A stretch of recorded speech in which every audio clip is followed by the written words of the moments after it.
little bit wet here in Tampa Bay, but I thought I'd still come on live today and remind you federal workers that today, through the rest of the week, through next Monday, the DRP and the VERA are open. I repeat, the Deferred Resignation Program and the Voluntary Early Retirement Authority Program are now open.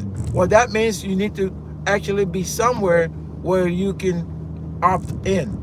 And when I mean somewhere, you literally have to be either close to your office or your base. You cannot opt in from home. You cannot, And the reason that's very important is like these folks are looking for a way to figure out a way for you not to opt into these programs. Remember, these are your programs. It's not their programs. They may want to make it look like it's their programs, but ultimately, these are your programs. So because they're your programs, you need to be astute enough to know when to opt in, all right? If it means going into the office just so you can click the button, that's what you got to do. Don't let somebody tell you that you're not going to be approved if you apply. That's just a way for them to make you feel as though you don't have the power. You have the power to opt into these programs because the program was set up not by them, it was set up by POTUS, okay? It was meant to reduce costs, okay? So if they're reducing costs, they're gonna do what's called mass layoffs. This mass layoffs have already started in some agencies. Case in point, Health and Human Services, also known as HHS, where employees showed up to work only to find out that they couldn't get into their building. They couldn't get into their building. They couldn't get into their computers. They had to be escorted to leave their building, okay, and go get their belongings. That is not a good way to let people go. Same thing happened at the Department of Education. So some of these agencies have already actually leaned forward and they're making sure that their workers have all the information they need to be able to exit gracefully. Remember, this is the key word, exit gracefully. And when I say exit gracefully, I'm talking about pack your stuff, get all your documents, make sure they're ready, and don't be in a situation where you cannot even get access to your documents that you need, folks. And oh, by the way, there's people sitting on the fence right now that are not sure if they should opt into these programs. But that's perfectly okay. Let me do the trade-offs. Okay, I'm gonna opt into the DRP or VERA, or I'm not gonna opt in.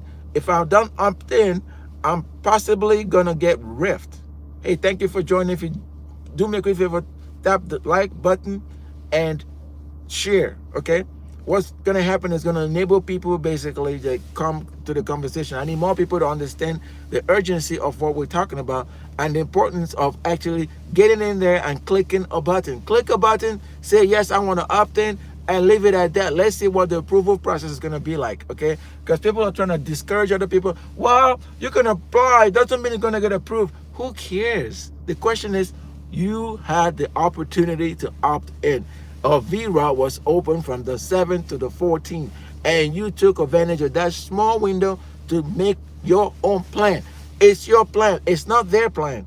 Don't let them tell you it's their plan because it's not. It's never been their plan, okay? So let's keep this where it's supposed to be. Let's level set it, okay? Let's reduce the anxiety that is going on right now with federal workers. A lot of agencies don't understand that by doing these little tricks that they're doing, it's actually increasing anxiety. And a lot of these federal workers are already anxious and they're dealing with a lot of stuff with all these changes in policies and executive orders and things of that nature. But I want you to be positive. Why do I say that? Because positivity breeds action. Okay, when you're positive, you can think straight.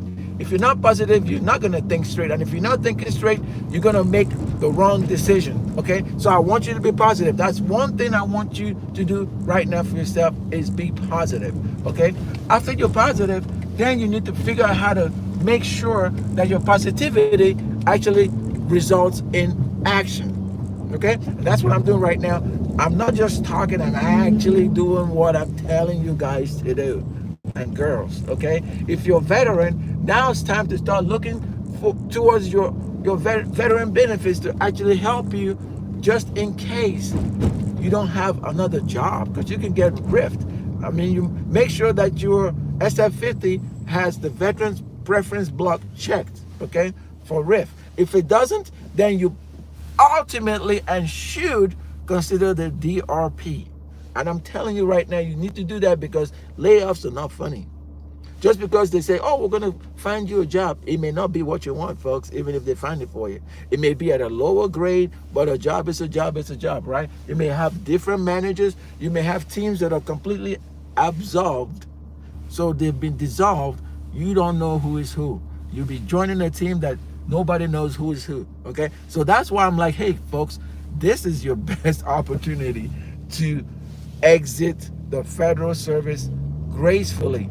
I get it. Some people are like, well, there's no money. No, you can't say there's no money anymore, because the full year continuing resolution was passed and it's good through 30 September 2025, which means there is money available right now to fund this program. So don't let nobody tell you there's no money available. And the other thing I wanted to tell some folks right here is, hey, look, even if there's money available and you want to put yourself in a good position to be able to increase your options about what you're going to do, the first thing you need to do is look at how much you actually are leaving on the table. What do I mean by that?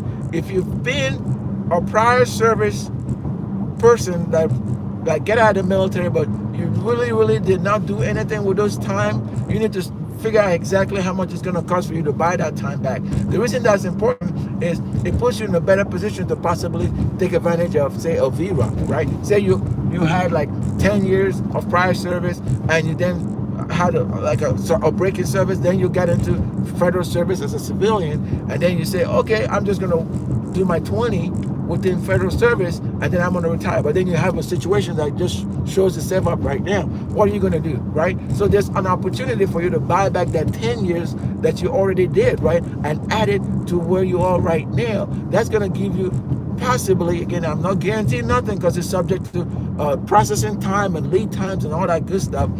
It may help you between now and April to bally chop chop. You know, bally chop chop, hurry up and keep moving, keep moving, and then contact the right folks. They could be in HR. The bottom line is those people are going to help you be able to make the decision if you were to buy back. Hey, I tell you one thing, and this is a little secret somebody told me when I went to a retirement ceremony. They said, a retirement seminar. Okay, I've gone to so many ceremonies, you can't even believe it. But here, for each dollar that you buy back, you get $1,000 on the back end. Okay, remember, all you're doing is putting money into a future annuity. That's all that is, right? So consider that, and I will hope you guys really consider that. And let me know if you have any questions. Okay, don't forget.